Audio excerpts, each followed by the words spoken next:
Revolución en verde. Capítulo 52. Deslizamiento de tierra.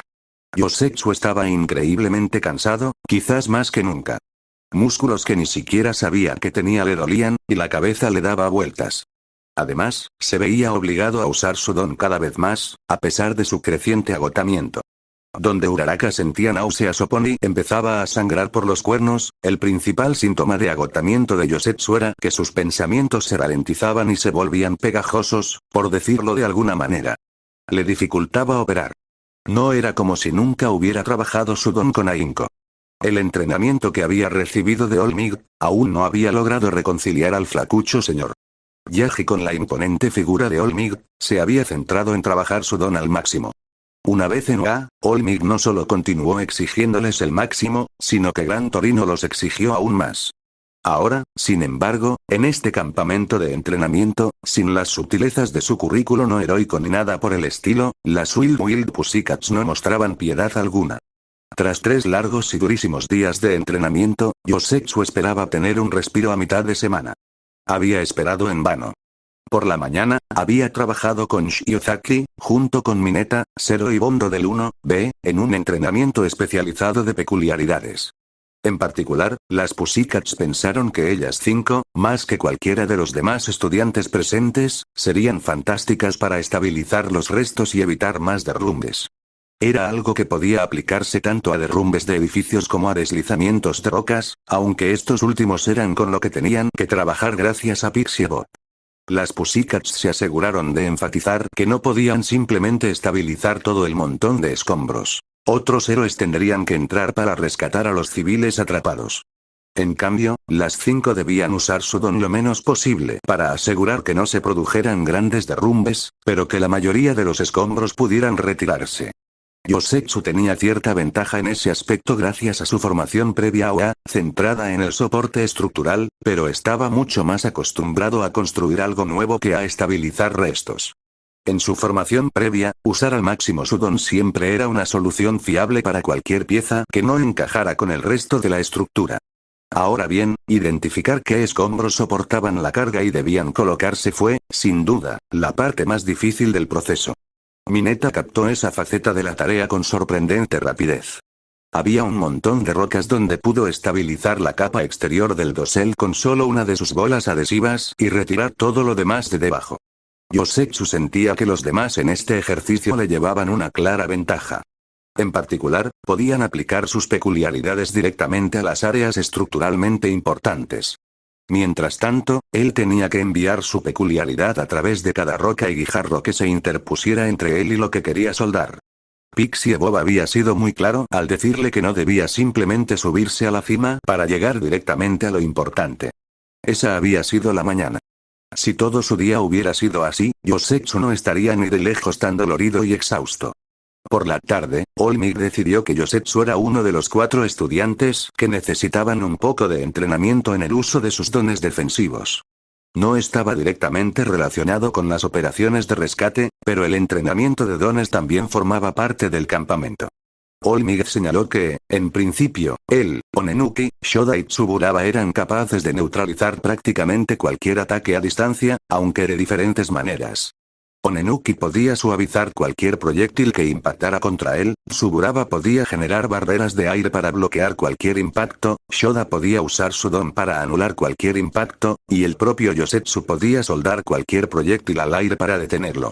El problema era que todas esas habilidades requerían una inmensa precisión y velocidad con cada una de sus peculiaridades. All Might decidió que debían trabajar en sus peculiaridades al estilo OA, usando el método Plus Ultra. Tiger estuvo encantado de ayudar, lanzando piedras y rocas a los 4 estudiantes, mientras que a ellos solo se les permitía usar sus peculiaridades para detenerlos. Esta vez, Yosetsu sintió que su don le daba cierta ventaja. A diferencia de Onenuki y Shoda, no tenía que esperar a que las rocas lo impactaran para reaccionar.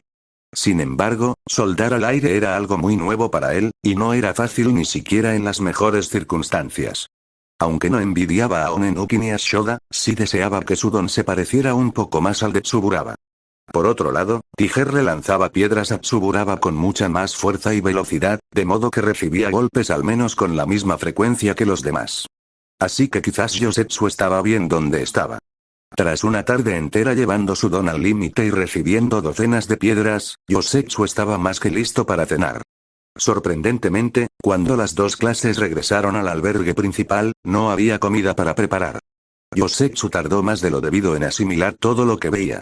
En lugar de montones de verduras, carne y arroz, como los que les habían dejado los días anteriores, no había nada. Las estufas que solían usar para cocinar estaban frías y sin leña. Ni siquiera había cuchillos ni otros utensilios apilados cuidadosamente a un lado.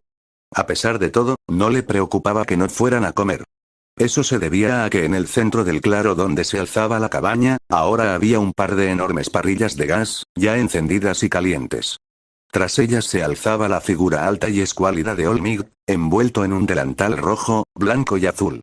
En la parte delantera del delantal destacaba el rostro de Olmig, con una sonrisa heroica, un pulgar hacia arriba y las palabras Grill Mig estampadas encima y debajo.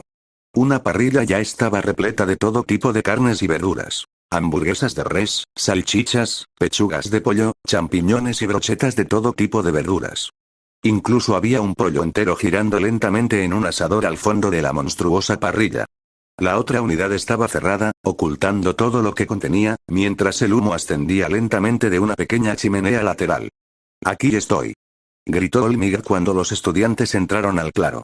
«Les estoy preparando la cena». Como celebración por haber superado la primera mitad de su campamento de entrenamiento, pensé en prepararles una buena barbacoa americana tradicional. Eso llamó la atención de Pony, animándola casi al instante. Se acercó a donde Olmig estaba volteando unas hamburguesas y empezó a hacerle preguntas en un inglés acelerado. Aunque el inglés de Yosetsu había mejorado mucho desde que empezó en la UA, seguía sin poder seguir la conversación. Apenas entendía la mitad de las palabras que intercambiaban. Incluso los demás estudiantes que dominaban el inglés, o casi, rehuían la conversación. Yosetsu captó que se trataba de la comida que iban a comer, pero no entendía por qué Pony parecía estar tan alterado. ¿Qué era el carbón vegetal y qué tenía que ver con el propano? ¿Qué importaba si las aliñaduras eran húmedas o secas? Debía de haber algo más en juego de lo que él creía. Al final, decidió que no le importaba, al menos por ahora. A pesar de lo cansado que estaba, comía prácticamente cualquier cosa. Lo único que importaba era que, durante la tarde, había mejorado mucho en la soldadura de proyectiles al aire, y que el campamento de entrenamiento estaba a mitad de camino. Juro por el Dios que quieras que Wash tiene una boca sucia. El modulador de voz es solo para evitar que se escuchen sus groserías. Me niego a creerte, Costilla. Te lo prometo. Podría darte algunos ejemplos de las expresiones más destacadas, si quieres. Ribbit, no, gracias. No es que no confíe en ti, pero Wash es el héroe favorito de mi hermana pequeña.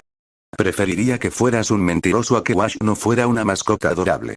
Onenuki parpadeó ante la contundente admisión antes de responder. Supongo que es válido. Aunque no puedo permitirme fingir. Algunas de las cosas que he oído, su voz se fue apagando, con una mirada atormentada en los ojos.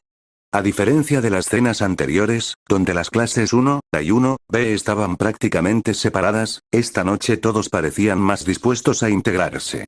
Asui, No, Tsu, y Shoda estaban sentados en una mesa charlando con Kyoka, Izuku, Onenuki y Uraraka. Tokoyami y Yanagi estaban sentados juntos de nuevo, pero ahora se les unían Kurohiro, Komori, Shoji y Bondo. Kirishima y Tetsu habían reunido a un buen grupo de estudiantes de ambas clases, de alguna manera. Incluso Irida se había visto envuelto en una conversación con 1A, charlando con Shishida y Yaomomo. Solo Monoma seguía negándose a socializar, pues se había llevado la cena a su habitación para comer solo, en lugar de dedicarse a socializar. Kyoka se alegró de que la tensión se hubiera disipado en los últimos días. Si bien al principio dudaba que el simple hecho de trabajar juntas en el entrenamiento heroico ayudara a mejorar las relaciones entre ambas clases, resultó que trabajar al máximo con alguien aceleraba la mayoría de los procesos sociales. Sin embargo, no le sorprendió descubrir que la mayoría de la clase 1B eran gente bastante buena onda una vez que los conocías. Al fin y al cabo, estaban en el programa de héroes de la UA. Debían de tener algún tipo de control para asegurarse de que no dejaran entrar a personas con personalidades demasiado agresivas. Era lógico. ¿Y dónde acabaron haciendo sus prácticas?, preguntó Nenuki a Tsu y Shoda. Aunque la mayoría de los del 1A habían compartido sus experiencias, nadie sabía mucho sobre lo que había hecho el 1B. Kyoka sabía que Tokoyami y Yanagi habían hecho prácticas con AUX junto con Yaomomo, y que Kaminari había hecho prácticas con Todoroki en Endeavor, pero más allá de eso, era un gran misterio. Shoda hizo una mueca ante la pregunta. No recibí más ofertas que las 40 habituales. Al final me quedé con Death Arms, pero me habría gustado haber tomado otra dirección. Death Arms tenía sentido para Shoda. Era uno de los chicos más musculosos y en forma del 1B, aunque su peculiaridad no tuviera nada que ver. Solo Sato y Tetsu lo superaban en ese aspecto. Sin embargo, Izuku emitió un sonido de disgusto ante la revelación. ¿Qué? No tengo nada en contra, Shoda. Izuku levantó las manos para apaciguar. Tuve una mala experiencia con Death Arms. Seguro que es un buen héroe, pero personalmente no me cae muy bien. Únete al club. Shoda negó con la cabeza con tristeza. Apenas me dejó dormir los pocos días que estuve allí. Todo era entrenamiento con pesas y trabajo de oficina. Me llevó a patrullar una vez. Pero luego se vio envuelto en una situación con rehenes y me obligó a quedarme atrás, con la policía vigilando el perímetro. La verdad es que no me importó. Fue lo más parecido a descansar que tuve durante todo el tiempo que estuve allí. Sí, lamento que hayas tenido que lidiar con eso. Izuku parecía empático, pero notablemente no sorprendido. No te preocupes. No es tu culpa que Death Arms no sepa cómo tratar con los internos. ¿Le contaste a alguien cómo te fue en tus prácticas? Preguntó Ochako. Si fue con una de las opciones predeterminadas, apuesto a que en la UA querrían saber que no te trataron bien. Puede que no actúen de inmediato, pero se toman ese tipo de informes en serio. Onenuki asintió con seriedad. ¿Había conseguido la UA por fin ayudarles a resolver el problema que habían tenido durante sus prácticas? Ambos se habían mantenido bastante reservados al respecto, pero Ochako ahora parecía bastante segura de que la UA les ayudaría. No tuve oportunidad con todo lo que pasó esa semana. Y después de eso, simplemente, no me pareció importante. Shoda se encogió de hombros, incómodo. Quizás lo hable con Snipe cuando vuelvan las clases. Tiene sentido, dijo Onenuki. ¿Y tú? ¿Cómo fueron tus prácticas? Mi situación era un poco diferente. Llevaba años sabiendo que quería ser un héroe de rescate acuático, pero solo hay 5 agencias especializadas como esa en todo Japón, y solo una es de agua dulce, Ribbit. Ninguna me envió una oferta, pero una estaba en la lista estándar para todos los estudiantes. Esa fue la que elegí, Ribbit. Todavía no puedo creer que hayas rechazado a Ganorka y Shishido. Se quejó Shoda desde donde estaba sentado. Espera, ¿rechazaste a Ganorka? Fue el turno de Kyoka de sorprenderse. Estuvo genial. Y hace más de lo que le corresponde en el mundo acuático. Lo sé, Ribbit, respondió Tsu, aún con el rostro inexpresivo. Pero no quería ser solo otro héroe mutante que va por ahí golpeando villanos. Entre Miruko, Ganorka y Shishido, para eso solo creemos que servimos. Sé que podría, pero ese no es el tipo de héroe que quiero ser. Hizo una pausa antes de añadir. No pretendo ofenderte, por supuesto. Ninguno, respondió Kyoka automáticamente. Aunque Kyoka siempre había sabido que su don implicaba una mutación, nunca le había dado mucha importancia. Al fin y al cabo, solo eran sus lóbulos. El resto de su cuerpo seguía pareciendo el de una humana normal. Nunca había tenido que enfrentarse a los problemas cotidianos que alguien como Tsuo Ganorka habría tenido que afrontar. Mientras Ganorka luchaba activamente contra las opiniones antimutantes, Kyoka entendía perfectamente por qué Tsu no quería propagar el estereotipo del mutante sediento de sangre. Incluso con un héroe de rescate, todavía había combate. Y obtuve una semana entera de prácticas. Para sorpresa de todos, explicó. Estábamos en el océano, en algún lugar entre Okinawa y las islas Daito, cuando nos llamaron para regresar al campus. Selkie logró convencer a Nezu y a Blood King de que estaría al menos igual de segura en un barco en medio del Pacífico que en el campus. Se murmuraron acuerdos alrededor de la mesa. Antes de que pudieran pasar a otro tema, Izuku se levantó. Lo siento, chicos, tengo que irme. Tú también desapareciste temprano anoche, señaló Ochako. ¿A dónde vas? Izuku suspiró al darse cuenta, pero se explicó. ¿Conoces al chico que anda con las Pussycats? ¿El que te dio un puñetazo en el estómago? Preguntó Nenuki con los ojos llenos de alegría. ¿Cómo podríamos olvidarlo? Sí, ese. Izuku puso los ojos en blanco. No come la cena que preparamos. En cambio, se va al bosque, a su pequeño escondite. Le he estado llevando comida, asegurándome de que pueda comer. Está muy disgustado bueno, no me corresponde contar esa historia. Solo intento ayudar en lo que puedo. Tío, ahora me siento fatal por haberlo menospreciado por haberte golpeado, dijo Onenuki. ¿Podemos hacer algo para ayudar? Izuku pareció pensativo un momento antes de negar con la cabeza. No, creo que es mejor que lo diga solo una persona por ahora. A menos que alguno de ustedes haya oído hablar del dúo Baterose. Kyoka sí, pero solo porque Izuku le había contado lo que estaba pasando con Kota. Una verdadera tragedia, y entendía fácilmente por qué el chico se sentía así. En la mesa, solo Onenuki tenía algo de comprensión en sus ojos. Oh. Ya entiendo. Sí, te dejaré encargarte de esto. Solo, asegúrate de que sepa que estamos aquí para él, ¿de acuerdo? Onenuki esbozó una débil sonrisa. Puedo hacerlo, asintió Izuku. Sin embargo, justo cuando estaba a punto de salir, lo interrumpieron de nuevo. Midoriya. Ida se acercó, gesticulando ampliamente. Me gustaría pedirle un momento. ¿Podríamos hablar en privado, por favor? Kyoka tuvo que contener un bufido. ¿Ida quería hablar? ¿Acaso el miembro más grosero del 1B con Izuku, aparte de Monoma, pensó que Izuku simplemente se iría con él en privado y hablaría de un tema desconocido? Bueno, Izuku probablemente lo haría, pero eso no venía al caso. La presunción y el delirio que mostraban eran realmente impresionantes. Lo que tengas que decirle, puedes decirlo delante de todos nosotros, declaró Kyoka, fulminando con la mirada a Ida. Ida pareció casi sorprendido de que alguien más que Izuku le respondiera, abriendo y cerrando la boca sin hacer ruido. Sin embargo, antes de que pudiera recomponerse, Izuku lo interrumpió de nuevo. Si de verdad es tan importante, Ida, podemos hablar. Incluso en privado. Maldita sea, Izuku, y su comprensión. Pero esa era parte de la razón por la que Kyoka se había enamorado de él, así que no podía estar demasiado molesta. Pero lo haremos mientras caminamos. Déjame ir a por otro plato de comida y luego nos vamos. ¿Te parece bien? Varias emociones recorrieron el rostro de Ida antes de volver a su típica expresión severa. Sí. Te espero junto a la cabaña. Por favor, no te demores. Y entonces Ida se marchó, alejándose con paso decidido. ¡Qué descaro! Le estaba pidiendo un favor a Izuku y luego le estaba dando instrucciones de que no tardara demasiado. Supongo que es una cosa más desagradable que hacer en este viaje, murmuró Izuku para sí mismo mientras negaba con la cabeza para sí mismo, viendo a Ida alejarse. Bueno, hasta luego, chicos. Nos vemos a mi regreso. Guárdenme unos malvaviscos. Mientras todos lo despedían, Kyoka se alegró de que le recordaran que la actividad de esa noche sería preparar malvaviscos, aparentemente a petición de All Might.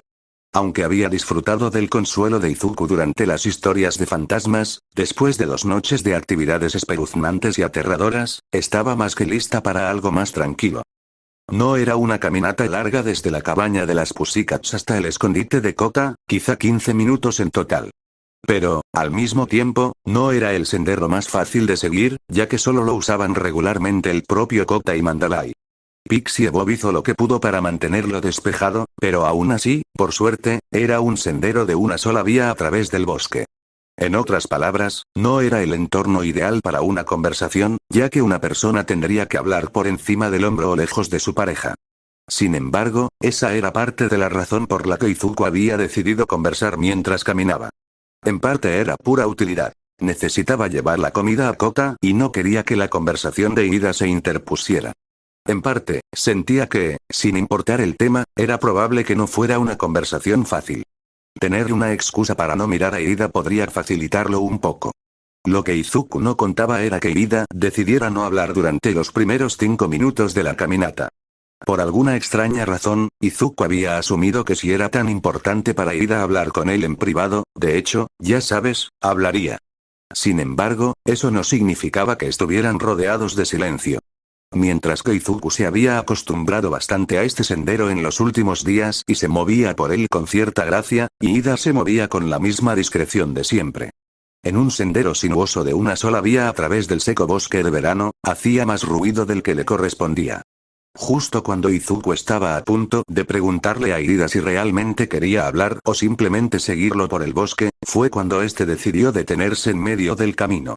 Aunque Izuku era quien iba al frente, el repentino silencio de Irida, inmóvil, le llamó la atención. ¿Irida, qué? Izuku no pudo terminar su pregunta. Se giró y vio a Irida inclinándose hacia él, exactamente 90 grados. Fuera lo que fuese que Izuku esperaba de esta conversación, no se esperaba esto. Midoriya. Debo disculparme por mi comportamiento contigo, especialmente por mi declaración de hace 2 días. Ida casi gritó al suelo. ¿De acuerdo? Estás, perdonado. Izuku no esperaba una disculpa de Ida. Considerando todo lo que había hecho Ida para evitar trabajar con él, Izuku supuso que esta conversación habría tomado un rumbo muy diferente. ¿Puedes, ponerte de pie y hablarlo? Ida se enderezó lentamente, e Izuku notó el alivio en su rostro, aunque su postura seguía tan rígida como siempre. Gracias por su perdón. ¿De qué le gustaría hablar sobre esto? No fue Ida quien quiso hablar desde el principio. Había tantas cosas que Izuku simplemente no entendía. ¿Por qué no lo explicas desde el principio? Creí que nos llevábamos bien cuando nos conocimos al principio del curso. No sé cómo pasamos de ahí a que no pudieras trabajar conmigo. Ah. Sí. Supongo que tiene sentido. Permítanme un momento para ordenar mis ideas. La mirada de Ida se ensombreció un instante mientras pensaba. Izuku estaba dispuesto a darle algo de tiempo, pero tarde o temprano Kota tendría que conseguir su comida. La mejor manera de hacerlo es presentarme de nuevo. Me llamo Tenya Ida. Mi familia lleva nada menos que 3 generaciones dedicadas a actos heroicos. Ida le ofreció la mano a Izuku, y él la estrechó. Ah. Entonces eso significa que eres pariente de Machina Y. Ah. Probablemente eso tenía algo que ver con la ira de Ida, aunque aún no estaba claro cómo se relacionaba con Izuku. Sí, dijo Ida con una mueca. El héroe de la máquina, Machina, es mi padre. Y mi hermano, era, el héroe Turbo, Ingenium. Siento mucho su pérdida. Izuku realmente lo sentía. Eran 2 personas en este viaje que habían perdido a familiares cercanos en el cumplimiento del deber. Izuku siempre había sabido que el heroísmo era una profesión peligrosa, pero sin duda no era tan malo. Gracias. Estaba furioso, porque mi hermano murió como murió. Más que nada, quería vengarlo. Que Stein pagara por sus crímenes. Ida apartó la mirada. Las lágrimas se acumulaban en sus ojos, pero parecía decidido a no derramar ninguna. En cierto modo, supongo que sí. Antes que nada, tengo una pregunta para ti, Midoriya. ¿Para mí? Claro, pero no sé qué. ¿Por qué Stein te llamó un verdadero héroe? Interrumpió Ida a Izuku, mirándolo fijamente. Las lágrimas que antes se le acumulaban en los ojos ahora corrían por sus mejillas. ¿Por qué te reconoció a ti y no a Tensei? ¿Qué hizo mal Tensei? Izuku hizo todo lo posible por no encogerse ante la mirada de Ida. La pérdida de su hermano, incluso ahora, meses después, seguía siendo dolorosa para él. Sinceramente, Izuku había intentado ignorar la mayoría de las cosas que Stein había dicho durante la pelea. Sabía que un video del final se había filtrado en internet y seguía apareciendo por mucho que el HPSC intentara eliminarlo. Sin embargo, Izuku nunca volvió a verlo. No eran recuerdos que quisiera revivir. Había hablado de esa noche con Kyoka y Todoroki. Y sobre todo con Awase. Era el único que sabía por qué Stein tenía a Rocklock en la mira o a cualquier otro héroe. Estoy seguro de que tu hermano no hizo nada malo, Ida, comenzó Izuku. Entonces, ¿por qué tuvo que morir? Lo interrumpió Ida con un sollozo ahogado. Stein tenía sus propios criterios para decidir quiénes eran los verdaderos héroes. Sin embargo, fueran lo que fueran, el precio de la más mínima infracción era la muerte. Izuku recordó la mirada atormentada de Awase, pensando que él y su mentor iban a morir. Esa noche, Stein atacó a Rocklock por intentar sacar a Awase, nuestro compañero de clase, del campo de batalla. Cuando Awase le dijo a Stein que Rocklock tenía familia, Stein dijo que eso por sí solo era motivo suficiente para matarlo. Que una familia era algo que ningún verdadero héroe debería tener. Eso bastó para que Ida dejara de llorar. Para él, proveniente de una familia de héroes y parientes cercanos, esa idea debió de parecerle increíblemente extraña. A pesar de lo que se pueda leer en internet en artículos provocativos, Stein no era un cruzado idealista que luchaba por una sociedad mejor. Era un asesino en serie peligroso y delirante. Puedes estar enojado con él, enojado con el mundo por la muerte de tu hermano. Pero conocías a tu hermano. Si su pérdida te ha causado tanta angustia, estoy seguro de que fue un héroe fantástico. Y nadie puede quitarte eso. Ida se quedó boquiabierto mientras miraba a Izuku. A Izuku no le gustaba la mirada de Ida. Ya se sentía bastante incómodo intentando consolar al chico por algo de lo que prácticamente no sabía nada. Ojalá Ida no pensara que Izuku había sido un completo idiota con lo que había dicho. Izuku nunca había perdido a un familiar, y mucho menos a uno por culpa de un villano mientras actuaba como un héroe. Gracias, dijo Ida finalmente. Dejé que la ira por la muerte de Tensei me dominara. Cuando Stein murió, sentí tanta rabia que no sabía qué hacer con ella. ¿A dónde dirigirla? Estabas ahí, Stein te aprobaba.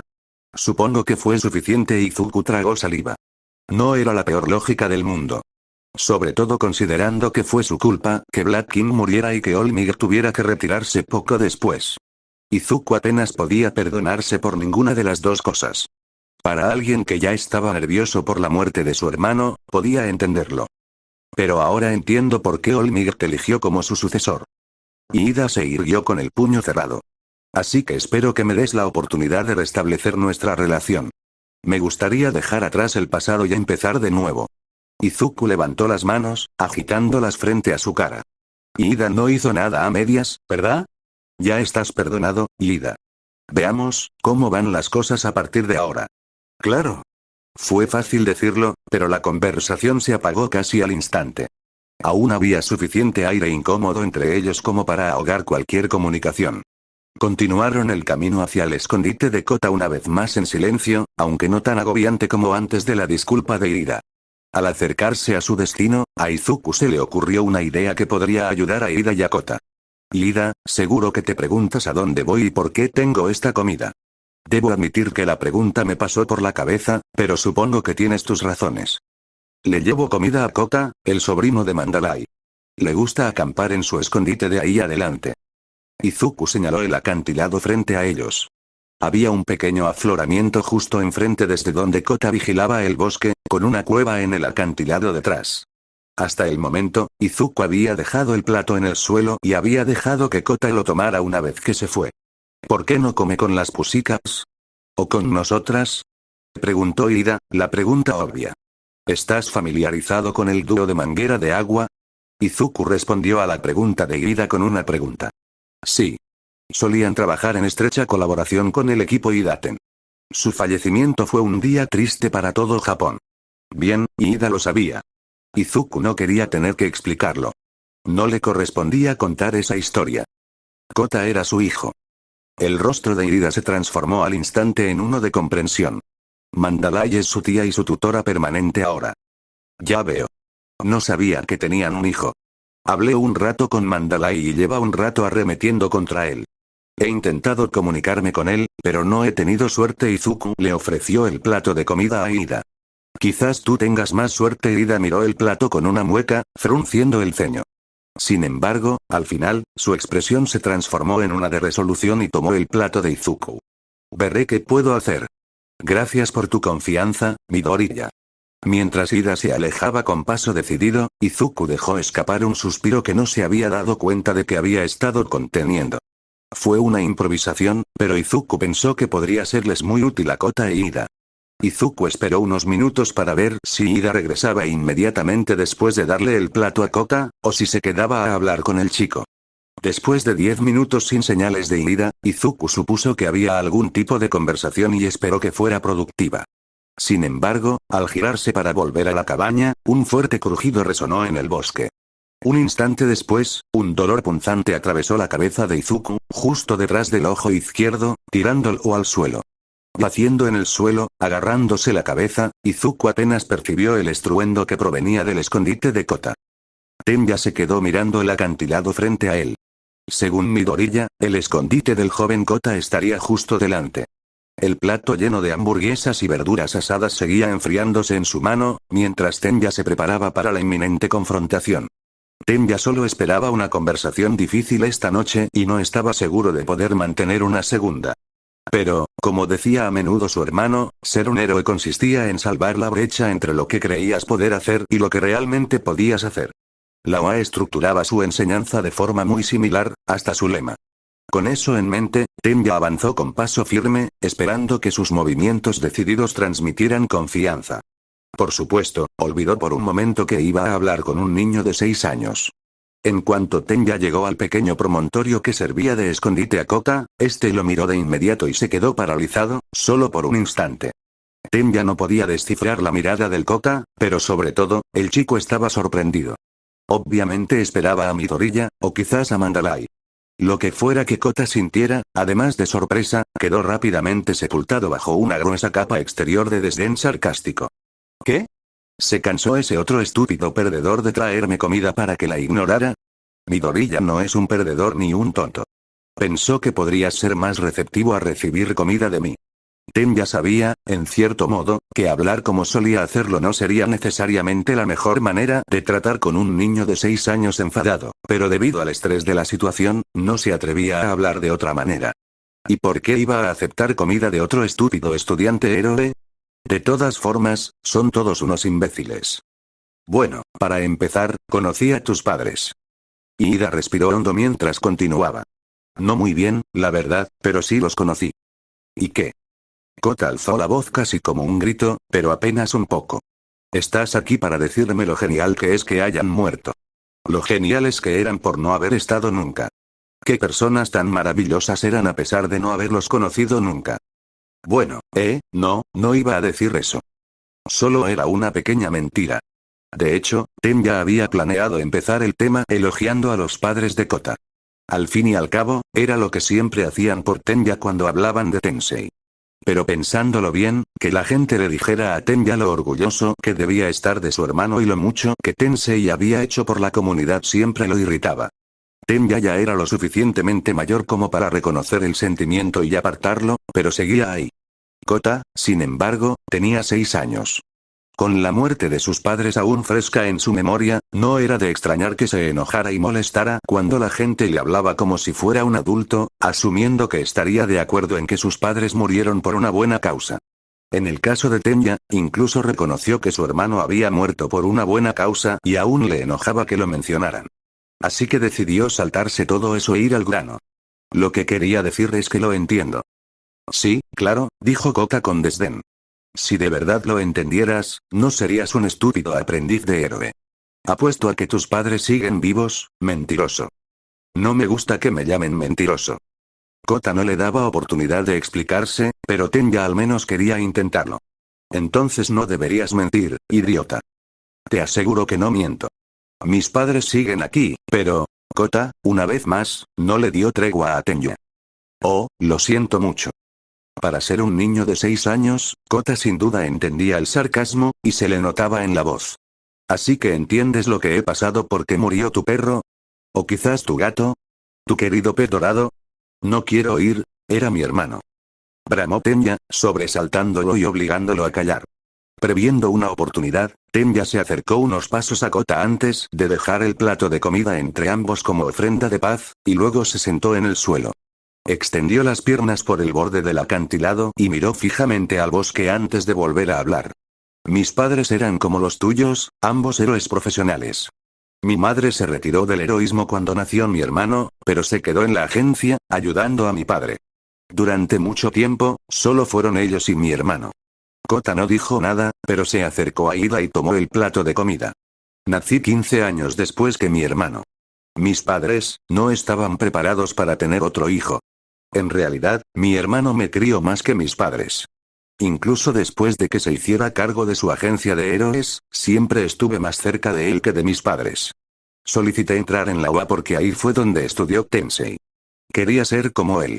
Estaba muy orgulloso de mí cuando recibí mi carta de aceptación, al empezar este año. Tenya se recompuso un momento. Ya sentía que las lágrimas se le llenaban de nuevo los ojos y no quería romper a llorar delante de un niño de 6 años. Y entonces, hace 9 semanas y 5 días, mi hermano Tensei fue asesinado en acto de servicio por Stein, el asesino de héroes. Tenya no se molestó en ocultar la ira en su voz al nombrar a Stein y se giró para mirar a Kota a los ojos. Cuando digo que entiendo por lo que estás pasando, lo digo en serio. Ese agujero en tu vida que parece que nunca se llenará.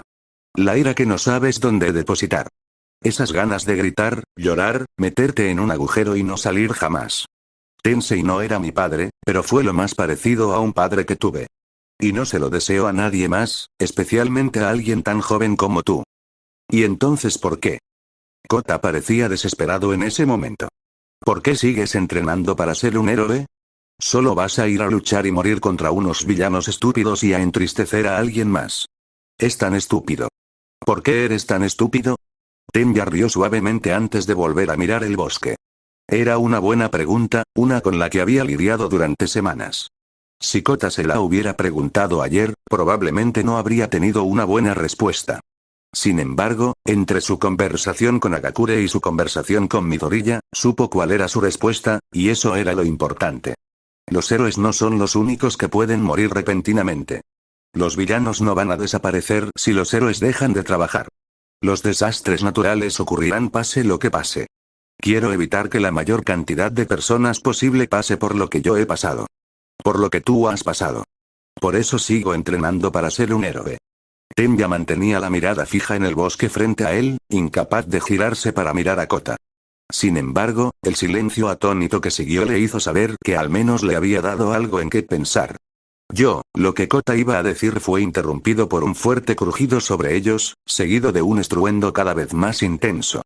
Tenya giró la cabeza bruscamente hacia arriba, hacia el lugar de donde provenía el ruido. No pudo ver qué había causado el crujido, pero sí vio que estaba causando el estruendo subsiguiente. Un deslizamiento de tierra se dirigía directamente hacia ellos dos. Moviéndose sin siquiera pensar, Tenya agarró a Kota por debajo del brazo y corrió hacia la cueva al pie del acantilado. La avalancha era tan grande que creía que no podría rodearla por ningún lado, y no se fiaba de sí mismo para llevar a un niño por el bosque con una avalancha a sus espaldas. Afortunadamente, Kota no opuso resistencia, sino que se aferró a Tenya mientras impulsaba sus motores con todas sus fuerzas para entrar en la cueva. Al ver que las rocas estaban casi encima de él, se lanzó hacia la cueva con un último impulso de velocidad, manteniendo a Kota frente a él. Y entonces las rocas impactaron. Tenya había sido lo suficientemente rápido para llevar a Kota a la profundidad de la cueva, pero no lo suficiente para salvarse. Las rocas que caían le impactaron en las piernas, aplastando todo lo que estaba debajo de sus rodillas y atrapándolo en la boca de la cueva. El dolor era indescriptible, anulando el pensamiento y la visión por un instante. Tenya estaba seguro de haber gritado de agonía, pero no lo recordaba. Tiempo después, cuando el estruendo cesó, Tenya recuperó la consciencia del dolor. Su corazón se aceleraba y su respiración era rápida y superficial. Una parte de él notó que probablemente estaba entrando en shock. La cueva estaba oscura, con solo un pequeño rayo de luz de luna filtrándose entre los restos de la avalancha en la entrada. Las gafas de Tenya se habían caído durante su frenética carrera hacia la cueva, así que no podía ver más allá de unos pocos metros. Sin embargo, fue suficiente para ver a Kota, mirándolo con los ojos abiertos, mientras las lágrimas corrían por sus mejillas. Bien. Al menos pudo salvar a Kota. El estruendo más fuerte se había apagado para cuando Izuku logró ponerse de pie. El dolor de cabeza había remitido un poco, pero seguía siendo una puñalada en el lado izquierdo de su cabeza. Lo que fuera que hubiera causado el dolor en primer lugar, obviamente, fue fugaz. Al ponerse de pie, Izuku se evaluó rápidamente. Aparte del dolor de cabeza que remitía rápidamente, parecía estar perfectamente bien. Había pensado que un dolor de cabeza tan repentino se debía a sentido de peligro, pero ahora parecía estar en duda. Aunque, en teoría, era posible que sentido de peligro abarcara más que solo a él. En ese caso, tal vez se centraría en quienes acababa de pensar. Ida y Kota. Izuku se giró, buscando con la vista el acantilado y el afloramiento donde Kota se escondía. Lo que encontró fue una nube de polvo que se elevaba de los restos de un desprendimiento de rocas. En un instante, Izuku corrió hacia lo que quedaba del escondite de Kota, rodeado por uno para todos, con todas sus fuerzas. Sabía, en cierto modo, que Ragdoll tenía a todos los estudiantes marcados con su don, y supuso que Kota también debía tenerlo. Pero también sabía que era, con mucho, el que estaba más cerca, y dependiendo de si había heridos, el tiempo podía ser oro. Ida. Kota. ¿Me oyes? Algunas rocas de la avalancha aún se estaban asentando cuando Izuku llegó a lo que solía ser el escondite de Kota, lo que dificultaba oír si había alguna respuesta. Ida. Kota. Izuku se quedó inmóvil, aguzando el oído para captar incluso el más leve sonido que uno de ellos pudiera emitir en respuesta. El tiempo pareció extenderse hasta perder todo sentido mientras Izuku giraba la cabeza a un lado y a otro, intentando captar cualquier sonido que pudieran emitir. En ese momento, deseó tener el don de Kyoka, o quizás el de Shoji, en lugar del uno para todos. ¿De qué servía una inmensa fuerza física si no podía encontrar a quienes necesitaban ayuda? Y el único don dentro del uno para todos que podría ayudar sería sentido de peligro, a menos que el don del segundo usuario fuera sensorial.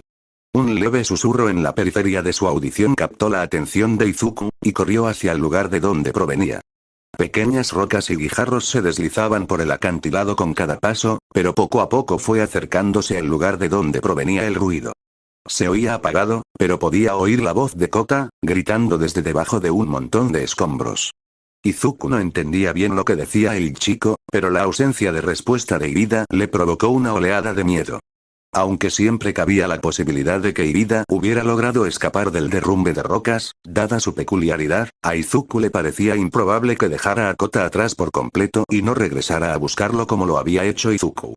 Afortunadamente, limpiar desprendimientos de rocas había sido uno de los ejercicios que Pixie Bob y las Pussycats habían practicado durante la semana.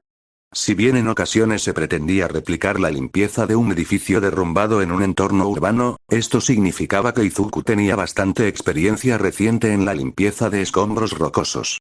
Esforzándose al máximo, Izuku saltó hacia el punto estable más alto que quedaba tras el derrumbe. No quería empezar a despejar nada solo para provocar un segundo colapso y lastimar aún más a Kota o Ida.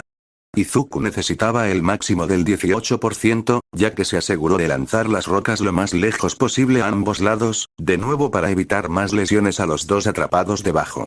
Izuku rápidamente se adaptó a su ritmo, alternando entre tirar escombros a un lado y concentrarse en el siguiente lugar más seguro para trabajar. En algún momento, oyó a Mandalay hablar en su cabeza, informándole, y presumiblemente a Ida y Kota, que la ayuda estaba en camino. Sin embargo, Izuku siguió trabajando, sin saber cuánto tardarían las Pussycats en llegar ni cuánto tiempo le quedaba antes de que algo le ocurriera a Kota e Ida debajo. La ira empezó a crecer en Izuku, furia consigo mismo por no poder moverse más rápido. Pixie Bob podría desenterrarlos al instante con su don. Pero Pixie Bob no estaba allí ahora mismo, solo estaba Izuku. Un hilo de látigo negro se desplegó de cada brazo de Izuku, agarrando las piedras más cercanas y lanzándolas a ambos lados. Izuku tardó un instante en comprender lo que había sucedido antes de poder contener a los dos hilos demasiado ansiosos. Si hubieran seguido así, sin duda habrían provocado un segundo derrumbe. Sin embargo, esto le dio a Izuku una idea. Tirando con todas sus fuerzas del núcleo del látigo negro dentro del uno para todos, media docena de látigos emergieron de sus brazos. Controlar tantos era difícil, y además doloroso. Si bien Izuku podía soltar 2 o incluso 3 látigos a la vez sin sufrir lesiones en ese momento, ir más allá de eso comenzó a desgarrarle la piel por donde salían los látigos negros. Esperaba que, a medida que adquiriera más experiencia con el don, ese problema se solucionara. Ahora, sin embargo, estaba dispuesto a soportar un poco de dolor para sacar a Ida y Kota del derrumbe. Con 6 extremidades, cada una capaz de levantar y lanzar escombros por sí sola, era casi 6 veces más rápido. Blackwood tenía mente propia, así que una vez que Izuku decidía qué hacer, comenzaba a trabajar sin su intervención directa. Izuku centró toda su atención en determinar los lugares más seguros para excavar, y dejó que Blackwood se concentrara en la excavación. Con el paso del tiempo, otro mensaje de Mandalay pasó fugazmente por la mente de Izuku, pero no pudo captar lo que decía. Estaba demasiado concentrado en asegurarse de que Látigo Negro no le derribara el resto de la montaña. Ni siquiera notó que más hebras de Látigo Negro se abrían paso serpenteando desde su espalda, rasgando su camiseta y haciendo que regueros de sangre le resbalaran por la espalda. Eso sí aceleró su avance, excavando entre los escombros como si apenas existieran. Momentos después, había cavado hasta la cueva en la que se refugiaban Ida y Kota. Kota lo miró fijamente, con los ojos muy abiertos y lágrimas corriendo por los lados de su rostro, mientras Ida yacía apenas consciente en el suelo. La sangre tiñó el suelo bajo y alrededor del cuerpo de Ida, dándole un aura enfermiza a sus piernas. Sin embargo, en cuanto la mirada de Izuku se posó en las piernas de Ida, su control sobre Látigo Negro flaqueó. Su pierna derecha estaba casi completamente aplastada desde la rodilla hacia abajo, y su pie izquierdo estaba en condiciones similares.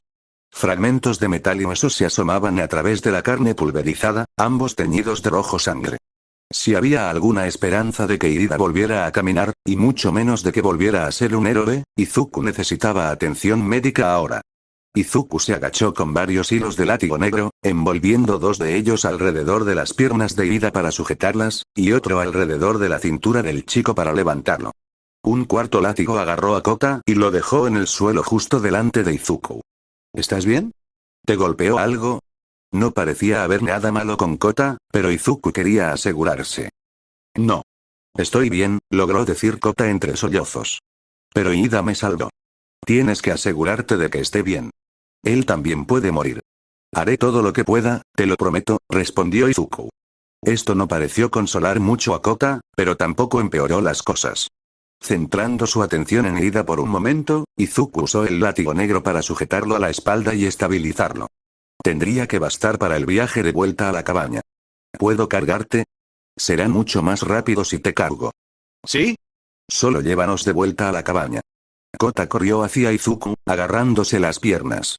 Izuku se agachó para levantar al niño, sosteniéndolo en sus brazos mientras Látigo Negro sujetaba a Ida a su espalda.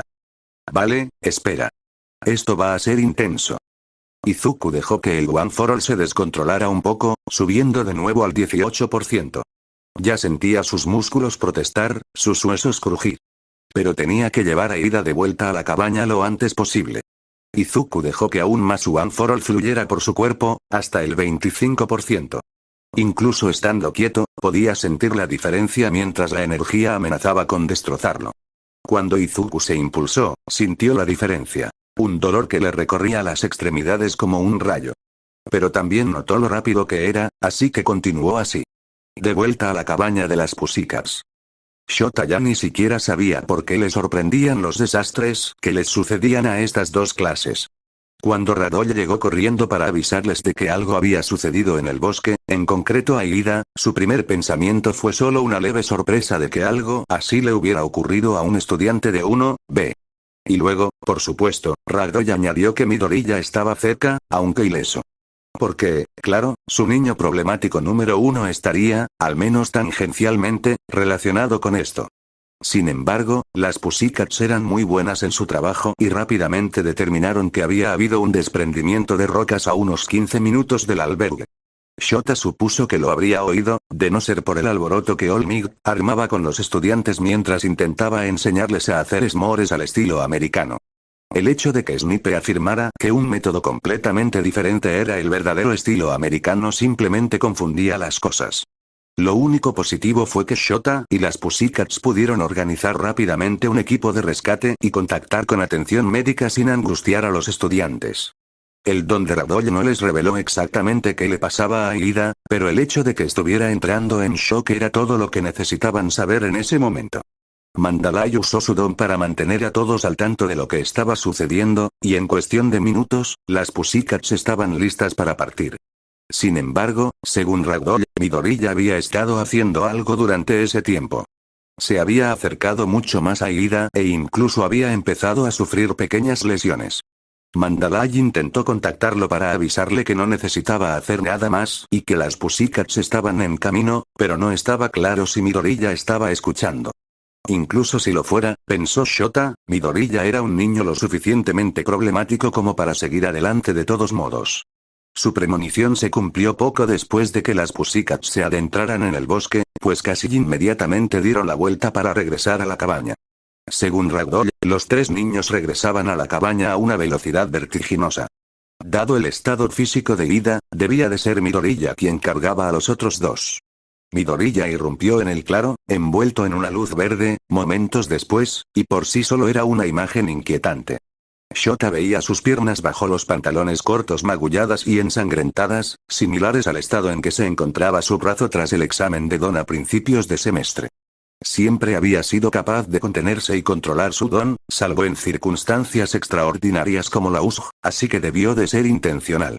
El torso de Midoriya probablemente estaba en condiciones similares, ya que la camiseta negra que llevaba estaba hecha jirones. Sin embargo, era difícil verlo, dada la masa retorcida del látigo negro que sujetaba a Kota e Ida cerca del cuerpo de Midoriya. El primer instinto de Shota fue borrar el don. Después de todo, la última vez que Midoriya había desatado tanto don, había derribado 2 bloques de un área de entrenamiento urbana. Saber que Ida estaba herido, y Kota no, lo hizo dudar. Después de todo, borrar al látigo negro ahora podría herir a Ida si caía, y como Kota no estaba herido, tampoco parecía probable que el látigo negro fuera lo que había herido a Ida. Su vacilación dio sus frutos, pues poco después de aterrizar, varios hilos de látigo negro se soltaron del cuerpo de Midoriya, dejando a Kota e Ida en el suelo. Los látigos que rodeaban a Kota se aflojaron y se retrajeron de inmediato, permitiendo que el chico corriera hacia Mandalay, abrazado a sus piernas con lágrimas en los ojos. Sin embargo, los hilos que rodeaban a Ida solo se aflojaron un poco, permaneciendo firmemente envueltos alrededor de las piernas del estudiante. Niño problemático, ¿qué pasó ahí fuera? Dado que Ida estaba inconsciente, con el rostro pálido y la respiración entrecortada, Shota pensó que Midoriya era la mejor opción para comprender lo ocurrido en el bosque. Una vez que comprendieran mejor la situación y garantizaran la seguridad de Ida, podrían ocuparse de otros asuntos, como el uso no autorizado de su don por parte de Midoriya y su repentina destreza con el látigo negro. Hubo un derrumbe en el escondite de Kota en el acantilado.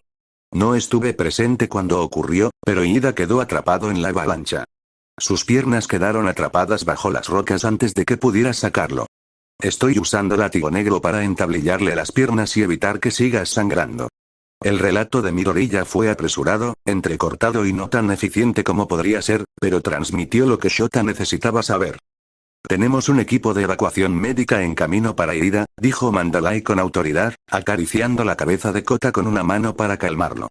Si liberas tu don, podemos administrarle primeros auxilios para asegurar que Ida tenga la mayor probabilidad de recuperación posible. Y Recovery Girl ya está en camino para encontrarse con Ida en el hospital al que lo estamos enviando, agregó Shota.